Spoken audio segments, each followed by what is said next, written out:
Two fishermen pushed their small boat away from shore, expecting nothing more than a normal day at sea. The engine was running smoothly. The water was calm. The sky was clear. It was the kind of morning fishermen trust. For men who had spent their lives on the water, the ocean felt familiar, predictable, routine. But the ocean has a way of reminding people that it is never truly predictable. When Epifanio Lopez and Imeldo left the coastline that day, they believed they would return before nightfall. Instead, they would drift into one of the most brutal survival ordeals the ocean can create. At first, nothing seemed unusual. The boat moved slowly over gentle waves as they worked their fishing gear. The horizon looked the same as it always had, a thin blue line separating water from sky. But far offshore, currents can shift in ways that are invisible from the surface. Wind begins to push. Water begins to move. And a small boat without powerful navigation tools can slowly be carried away from land. Hour by hour, the current pulled their boat farther from shore. At first, they didn't notice. Fishermen often drift slightly while working. It's normal. But eventually, something changes. The coastline disappears. That moment is deeply unsettling for anyone at sea. When land vanishes beyond the horizon, the ocean suddenly feels much larger. Without landmarks, direction becomes difficult. Every wave begins to look the same. Every direction becomes identical. When Lopez and Leon finally realized how far they had drifted, they were already deep into open water. Turning back toward shore should have been simple. But when the engine fails or currents overpower a small vessel, the ocean decides where you go next. Their boat was no longer traveling toward land. It was drifting. For fishermen who rely on daily supplies, the situation quickly becomes dangerous. Food on a small fishing boat is minimal. Fresh water is even more limited. Everything they carried was meant to last one day, not weeks. Under the tropical sun, dehydration begins quickly. Salt air dries the mouth and throat. Sweat evaporates rapidly in ocean wind. Without shade, the body absorbs constant heat from above and reflection from the water below. The sun becomes relentless. Day after day, it burns exposed skin. Lips crack. Eyes sting from salt and glare. The human body begins to lose water faster than it can replace it. This is why dehydration kills so many people lost at sea. Without fresh water, confusion begins. Then weakness. Eventually, the body can no longer regulate temperature or maintain blood pressure. But the ocean sometimes offers small chances for survival. Rain.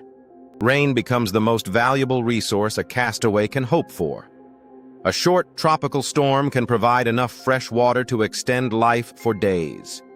Survivors often collect rainwater in containers, clothing, or even cupped hands. Every drop matters. Fish also become essential. For experienced fishermen like Lopez and Leon, catching fish was possible even in desperate conditions. Raw fish provides moisture as well as protein. It cannot replace fresh water entirely, but it can slow dehydration. These small advantages allowed them to continue surviving when many others would have already died. But the greatest challenge in ocean survival is often psychological. Isolation changes the human mind.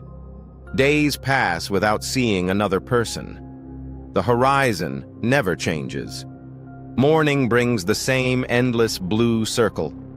Night brings darkness and stars stretching across the sky. The silence becomes overwhelming. For some survivors, hallucinations begin. People believe they see ships on the horizon. They imagine voices. Some even believe they see land that isn't there. The human brain struggles to process extreme isolation. Time becomes difficult to measure. Without calendars or clocks, days blend together. Fatigue builds. Hope fades. But survival requires something very specific. Patience. Survivors must focus only on the next hour.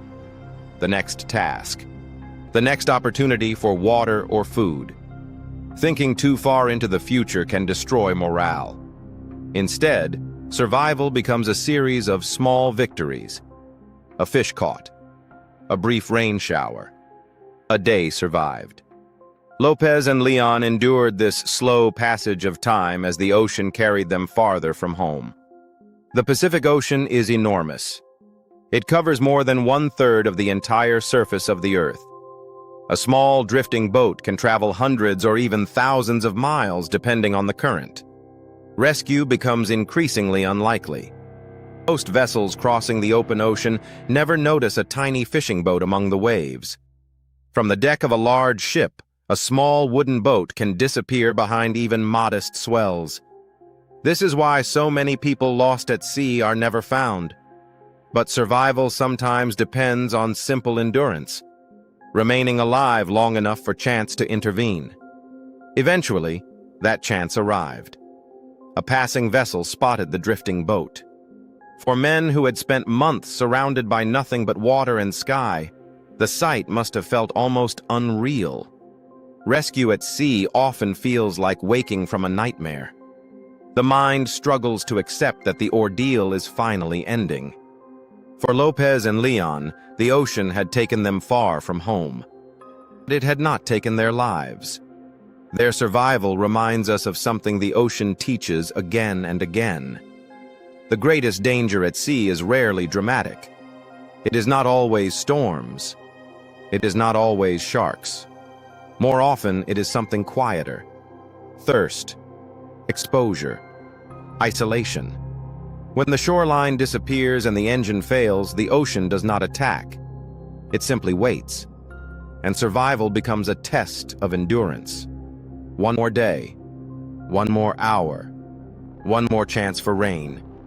Because on the open ocean, the line between life and death is often measured not in strength, but in patience.